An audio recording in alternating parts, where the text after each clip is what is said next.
নমস্কার সুধী দর্শক মণ্ডলী, অমর কথার শিষ্য ভক্ত শুভানুধ্যায়ীগণ, আমার পরম প্রিয় গুরু ভগিনীগণ, জ্যেষ্ঠ গুরু ভগিনীগণ, যথাস্থানে আমার শুভেচ্ছা এবং প্রণাম জানিয়ে আমার গুরুদেবের আদেশে আমি কিছু অ্যানাউন্স করছি। যদিও আমি বেমানান, তবু আপনাদের কাছে নিবেদন আমার কথাগুলো শুনবেন। আমাদের গুরুদেব যে তীর্থ পরিক্রমায় যাওয়া অপেক্ষায় বসে থাকেন। গুরু মহারাজের সাথে পরিক্রমায় যাওয়া একটা পরম প্রাপ্তি।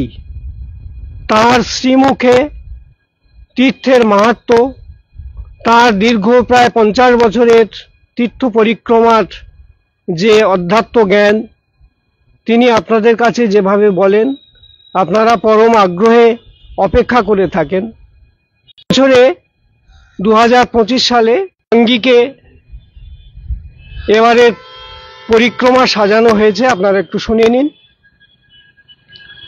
পরিক্রমা শুরু হবে এবারে কার্তিক ব্রত পালন করা হবে বৃন্দাবনে আশ্রমে থেকে, মহারাজের নির্দেশনায় পরিচালনায়।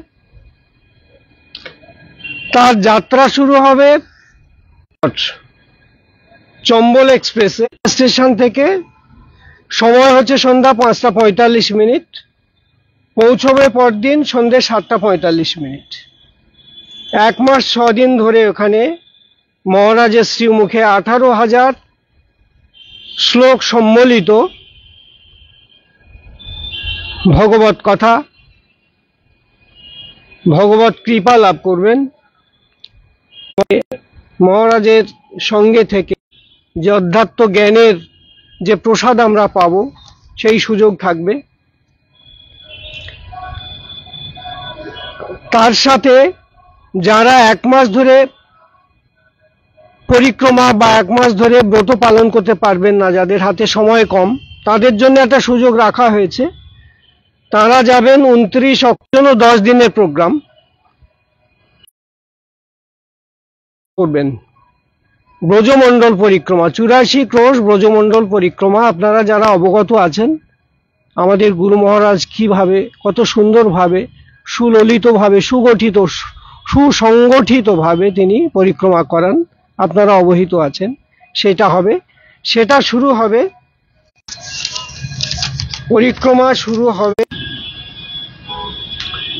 যাত্রা হচ্ছে, যারা শুধু 10 দিনের পরিক্রমায় যাবেন তাদের যাত্রা হচ্ছে 29 অক্টোবর দুপুর 1:10 কলকাতা চিতপুর স্টেশন থেকে কলকাতা গোয়ালিয়র এক্সপ্রেসে।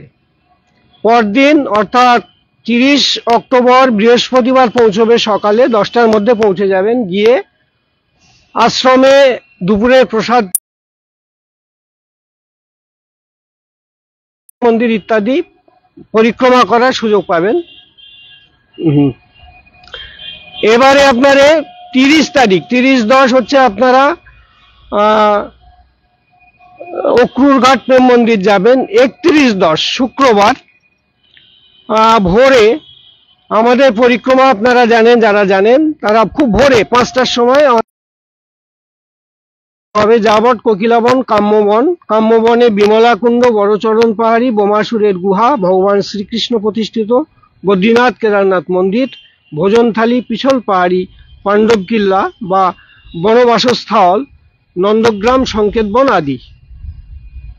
1 নভেম্বর শনিবার ওই ভোরবেলা বা দুপুরের প্রসাদের ব্যবস্থা করা হবে, কিংবা গরুড় গোবিন্দ মন্দিরে দুপুরের প্রসাদ পেয়ে বিকেলে ওখান থেকেই ধ্রুবটিলা শ্রীকৃষ্ণ জন্মভূমি পরিক্রমা করানো হবে, দর্শন করানো হবে। তারপরে 2 তারিখ 2 নভেম্বর রবিবার ওই একইভাবে সোমবার, অমনরেতি ইত্যাদি। তারপরে 3 তারিখ 3-11 সোমবার, 3 নভেম্বর সোমবার, এই দিন হবে বৃন্দাবন মন্দির পরিক্রমা। আপনারা জানেন আমাদের গুরু মহারাজ কি অবিসংবাদিতভাবে তিনি, যাদের অভিজ্ঞতা আছে, কি অতুল ঐশ্বর্য আমরা লাভ করি তার মুখে আমরা এই কথা শুনে মন্দিরের মাহাত্ম্য, মন্দিরের ইতিহাস, তাকে কেন্দ্র করে যে অধ্যাত্ম জ্ঞান, যেগুলো আমাদের কাছে অতুল ঐশ্বর্য। যাই হোক, আমরা শুরু হবে পরিক্রমা হচ্ছে বংশীবট স্থলী, তারপরে গোপীশ্বর মহাদেব, উপদা বিহার মন্দির, ব্রহ্মকুণ্ড, রঙ্গনাথজি মন্দির, কাত্যায়নী মন্দিরে দর্শন এবং ওখানেই সকালে জলখাবার দেওয়া হবে। তারপরে হবে ওখান থেকে গোবিন্দদেব মন্দির, গোপীনাথজি মন্দির, রাধারমনজি, নিধিবন, মীরাবাই, রাধা দামোদর মন্দির, রাধা শ্যামসুন্দর মন্দির, ইমলিতলা, নিকুঞ্জবন। তারপরে হবে রাধা বল্লভ কুঞ্জে প্রসাদ দেওয়া হবে। ওখানে কিছুক্ষণ বিশ্রামের পরে জি মদন মোহনজি দর্শন করে আশ্রমে ফিরে আসবেন। 4 তারিখ ভোরে যারা পঞ্চকোশী পরিক্রমা করবেন, সবাই করেন, যা অনেকে নাও করতে পারেন, পঞ্চকোশী পরিক্রমা। আর যারা বাকি থাকবেন, যজ্ঞের প্রস্তুতি চলবে, তারপরের দিন যজ্ঞ। অনেকে কেনাকাটা করেন, নিজেদের মতন করে পরিক্রমা করেন, নিজেদের মতন করে বেড়ান। প্রেম মন্দির, বৈষ্ণোদেবী, ইস্কন মন্দির থাকবে। তারপরে 5ই নভেম্বর আমাদের সেই আকাঙ্ক্ষিত শ্রী শ্রী গীতা মহাযজ্ঞ। ভোরবেলা বর্ণাঢ্য শোভাযাত্রা করে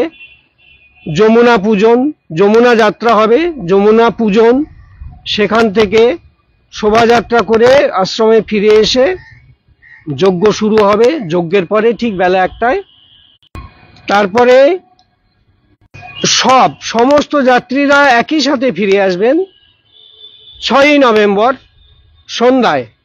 গাড়ি হচ্ছে Gwalior Kolkata express number 12320, Mathura station থেকে সন্ধ্যা 6:30টায় পৌঁছবে। তারপরের দিন 7ই নভেম্বর বিকেল 4:40।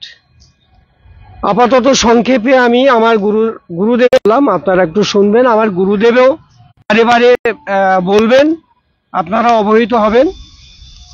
আমি এখানেই শেষ করছি। গুরুদেবের প্রণামে দণ্ডবত প্রণাম জানিয়ে আমার কথা শেষ করছি।